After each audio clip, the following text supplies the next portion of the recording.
The Yorkshire Coastcast with Paddy. Loving life in Yorkshire. The people, the places.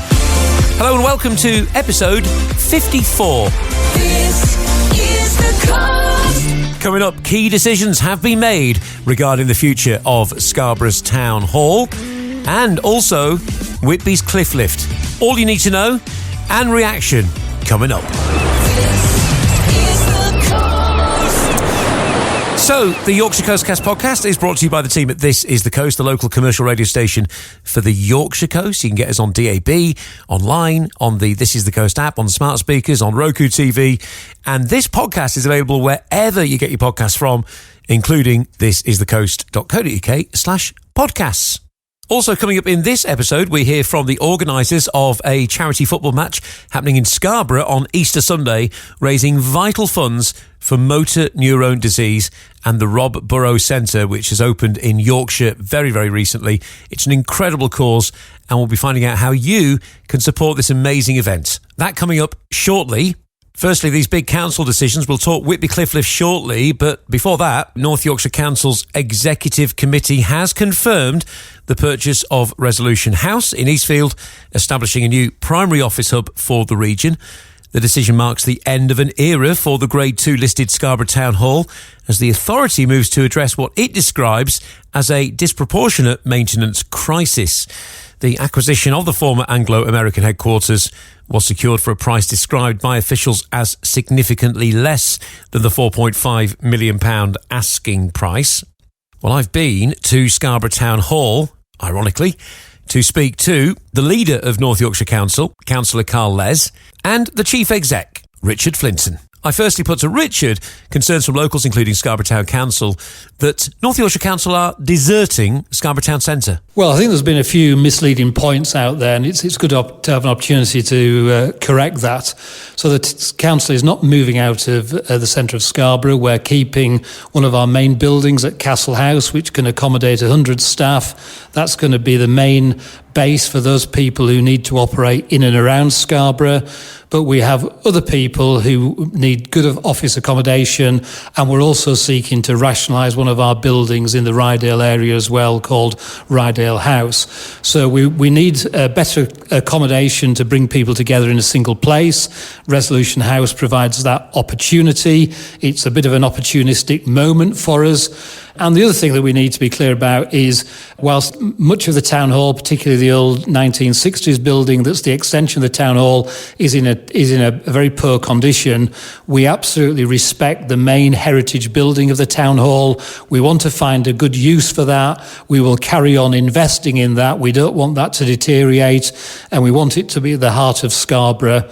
And finally, Paddy, if I can just say, we also want the Town Council to carry on having their base here as well for the foreseeable future until we get that new use for the building.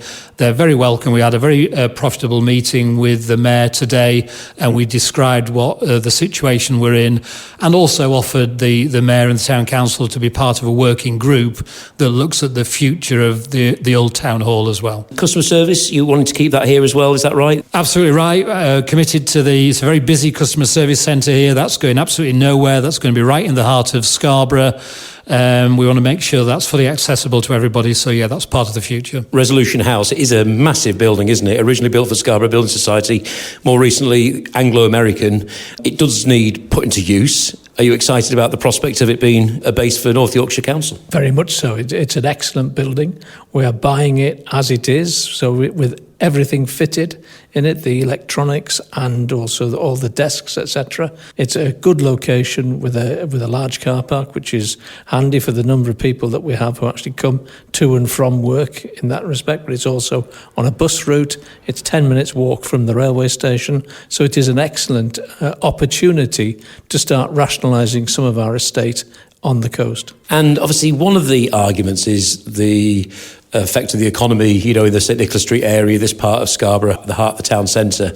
But you're also saying, aren't you, that this building is getting used less and less? So is it fair to say that there's more staff who might be working at other places or at home, certainly more than should be in a building like this because of the state that it's in? Yeah, I mean, things have changed since COVID. We are having more people who are working from home, more flexible working. 80% of the floor space of this building at the moment is unusable. And it's actually I'm quite ashamed of the condition that we've inherited in these buildings here. We need to do something about that. And so at the moment, the plan is to keep it as a base for Scarborough Town Council. And you said you had a meeting with them. Were they happy with that? Are they still concerned about the future use of the building?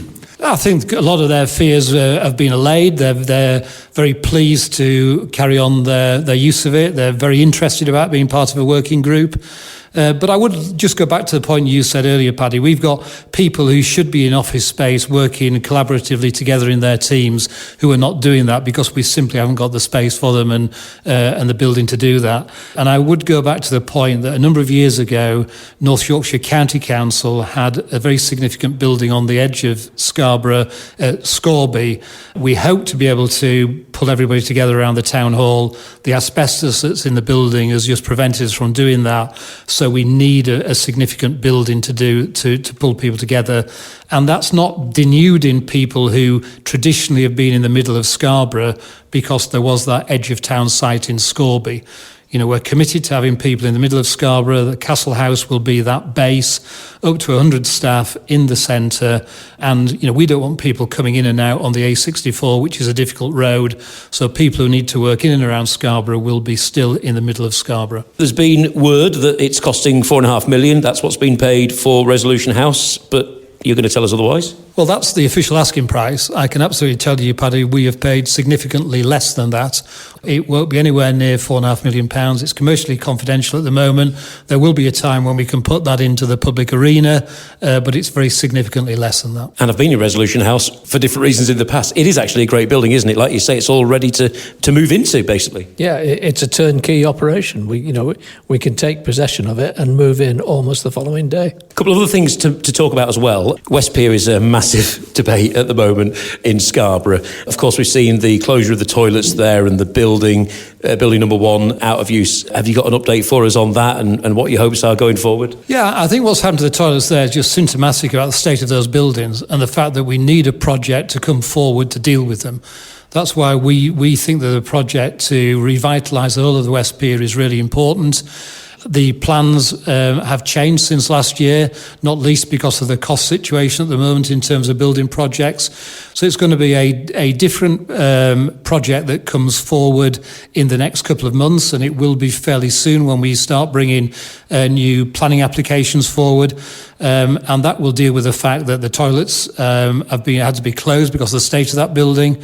In the meantime, of course, we're very committed to making sure the temporary toilets are in place on West Pier. They'll be in there well before Easter. We'll keep those under review in terms of the capacity and the number of the toilets. So we'll keep that facility going, but we absolutely need to deliver the new West Pier project. And talking to toilets, I believe you've been to Filey as well, have you? So update on the toilets there as well. It's toilets at the moment, isn't it? It is. It's a bit of a part of the inheritance that we've had, actually, that a number of these facilities have not been invested in, and we're reaping the consequences now as a very new council.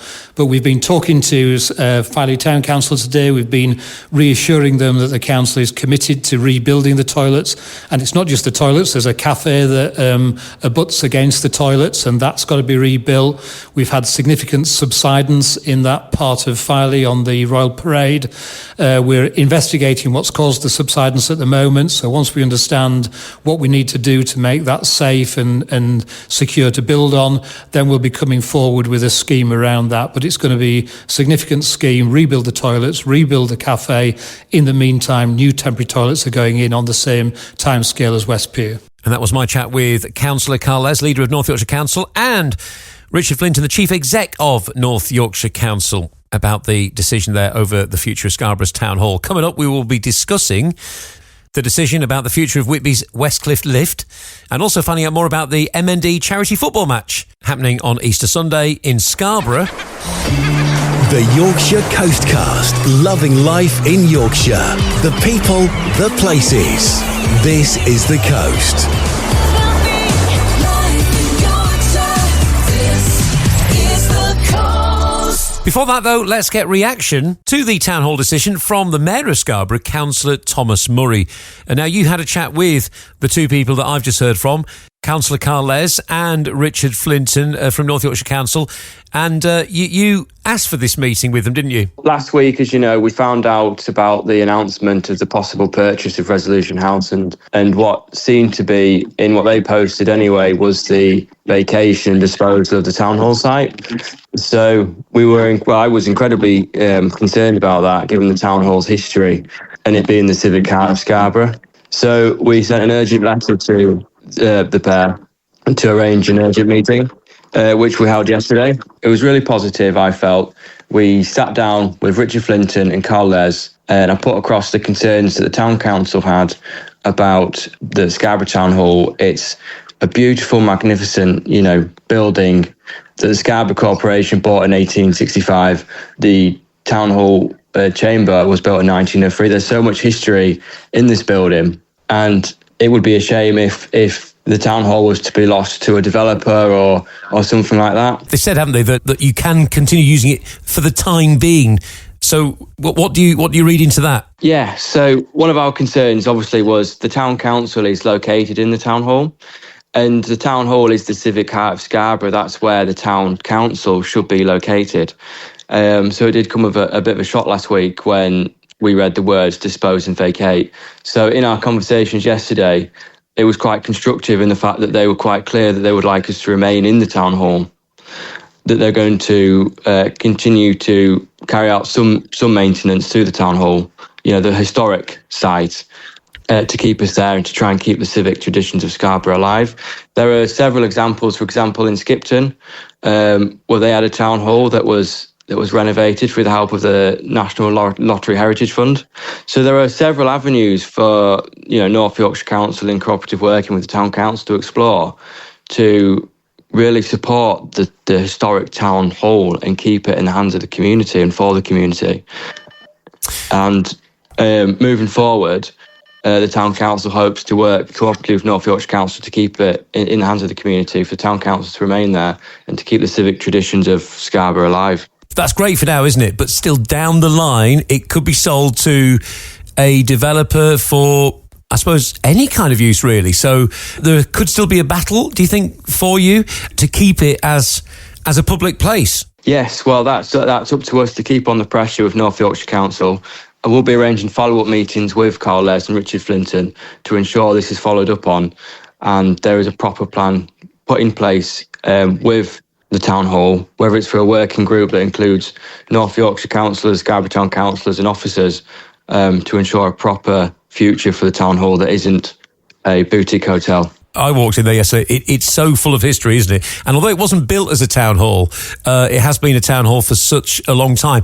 The other thing that they said as well was that they're not deserting Scarborough. There's still going to be Castle House. That was another one of your concerns, wasn't it? That it would affect the economy in the town centre. Do you think that's enough from what they've said, that they are keeping 100 staff in the middle of town? Yes, I mean, it is still a concern because staff will still be moving out to Resolution House. However, the customer service facing point, they did allay my concerns on that one, and that will remain where it is for some time and then move into a town centre location. And some staff will move to Castle House, which is positive. Also, you've got an event, haven't you, which is this week, Thursday night, and this is to do with the harbour. Do you want to tell us about what all that is about? Yeah, so on Thursday at 6 p.m. at the Royal Hotel, the Town Council is holding a public meeting on the harbour strategy. One of the concerns, well, the many concerns that we hear from harbour users and residents with the harbour strategy is that they have not been consulted on it. Being asked to put comments in on a website just isn't good enough. I did invite Chris Bourne and Mark Crane to this public meeting. However, they declined to attend. So we're going to hold it anyway as the Town Council. I'm going to chair it. We're going to go through the harbour strategy and take comments and questions for the public that we're going to document, and then I will put to Chris Bourne in a separate meeting. I mean, it's such a debate, isn't it? The West Pier. It really does feel like a proper battleground, doesn't it? Your own personal thoughts then about the future of West Pier, because obviously a lot of money needs to be spent on it, fixing buildings, the boat hoist, keeping it as an important place for the fishing industry, but also the wind farm opportunities to offshore, mixed with leisure. I mean, where do you sit personally with the future of the West Pier? I just think North Yorkshire Council need to do more consultation with harbour users, with industry, to put industry first for the harbour. There's massive opportunities if you set out with the renewables industry and wind farms for our harbour. However, it's been left to decay and decline through Scarborough Borough Council, which North Yorkshire Council have inherited. And this strategy, if you think, they were amalgamated in 2023 and it's now 2026, so it's 3 years for this harbour strategy to come out. And throughout those many years, the harbour just continues to decay and decline. And we're North Yorkshire Council are missing the boat on this one. These opportunities we should have seized years ago in extending the pier, in building the boat hoist, and just getting on with it for Scarborough, because that will bring jobs and opportunity. Thank you very much for your time. Councillor Thomas Murray, Mayor of Scarborough, talking about the reaction to the decision about the future of Scarborough's Town Hall here on episode 54 of the Yorkshire Coastcast podcast. Coming up, all you need to know about the decision on the future of Whitby's Westcliff Lift. The Yorkshire Coastcast. Loving life in Yorkshire. Next, there is a charity football match happening in Scarborough on Easter Sunday, and this is to raise money and awareness about the terrible, terrible disease that is motor neurone disease. I lost my uncle, who was in his 40s many years ago, and anyone who's been around someone with MND will know just how devastating it is as people fight and ultimately lose their battle with it. There is no cure, but a lot is being done at the moment, and in no small part following Rob Burrows' diagnosis and all the fundraising that's gone in to create the Rob Burrow MND Centre here in Yorkshire. Now, last year, Paul Simon and others, myself included, took part in a 12-hour overnight football match, and that raised a whole heap of cash, which went towards the new Rob Burrow MND Centre. And Paul, along with Des Winks, car dealership, and Nick Ainsworth, whose partner lost her dad recently to MND, they're organising this game, and they would love your support. Paul, I'll start with you. You're organising another charity football match. Just tell us about the last one you did for this cause. Yeah, it's actually about a year and a half ago. Myself and Jamie, we organised a 12-hour marathon through the night to raise money for MND. And we raised, obviously with the significance of Rob Burrow at the time, and still now, but the money we raised was £7,777, and it was just a coincidence, so it was amazing with his number being 7. So, and we've obviously decided to do something else now, so... Yeah, and he actually passed away, didn't he? Just after the match had finished, is that right? Or it was announced, wasn't it? The day after, yeah. The day after he passed away. Yeah, so, yeah, it was very poignant. But, yeah, it meant a lot to a lot of people, so...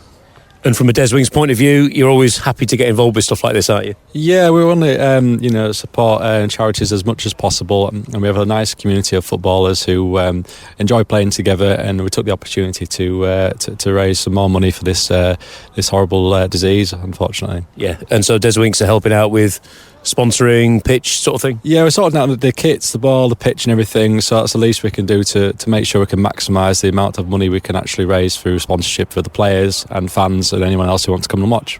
So, I mean, we all know people that have had this terrible disease, whether it's my uncle when he was in his 40s, we were doing it in memory of, or with someone in mind, weren't we, last time? Yeah. My wife's cousin's husband died of it in early 50s.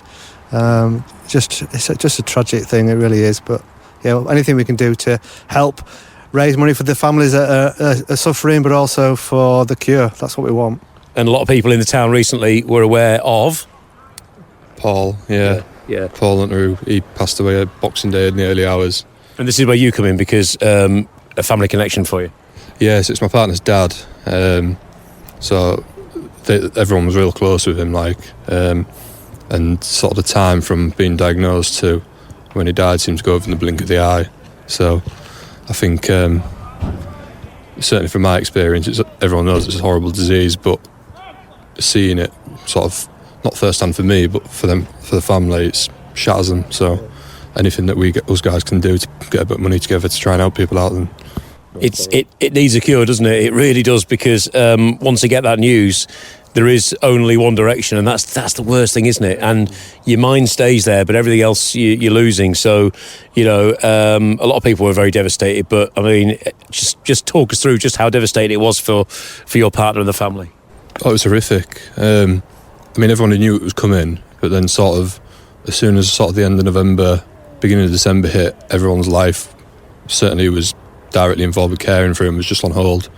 My partner and her sister, I think they stopped going to work. Well, I know my partner didn't go to work because they were there every day, trying to help out his wife, and her life's been on hold for God knows how long now with it, and even still afterwards. So it's horrific.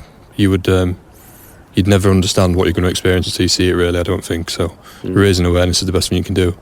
Yep, and £7,777, Paul. I mean, that's no small thing, is it? And it was great to hear that the Rob Burrow M&D Centre was opened, and that will make a difference, and more money that comes in will carry on making a difference. Yeah, definitely, yeah, and they've contacted me again about this. They seem to pick up on these things through the Just Giving site, really, but anything... Even the small amounts, I mean, you got Kevin Sinfield raising millions, but it all adds up if we all, raise 1,000 or two. And we hopefully, one game of football and a bit of a raffle that we're planning, we hopefully raise £1,000, I reckon, with a bit of help. Yeah. Well, that was your target last time, wasn't it? Yeah. And it soon went up to 2,000 during the night, and then next morning just absolutely blew up. Amazing. You're after raffle prizes? Yeah, I mean, a lot of that money was down to you and your radio station promoting it for us, and really generous Scarborough public, which we're hoping a few people might just think about the situation again.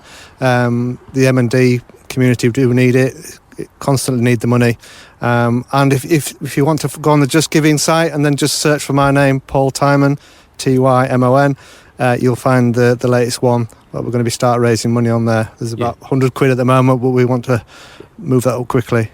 Yeah, but you do want any donations for that raffle? Yeah, so any donations on the Just Giving site, or you can look on me on Facebook, just look me up on Facebook, Paul Tymon, or contact me if you want a raffle ticket. But we'd love 2 or 3 decent prizes so that it'll attract some people. People will, if they've got 2 or 3 prizes that are really good, we'll really get some money in. So anybody out there has got a couple of good prizes, would be really appreciate it.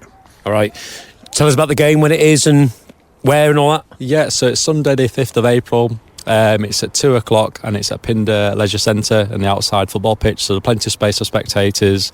And afterwards, as Paul said, we're going to have a raffle. That's at a local pub, the Byways.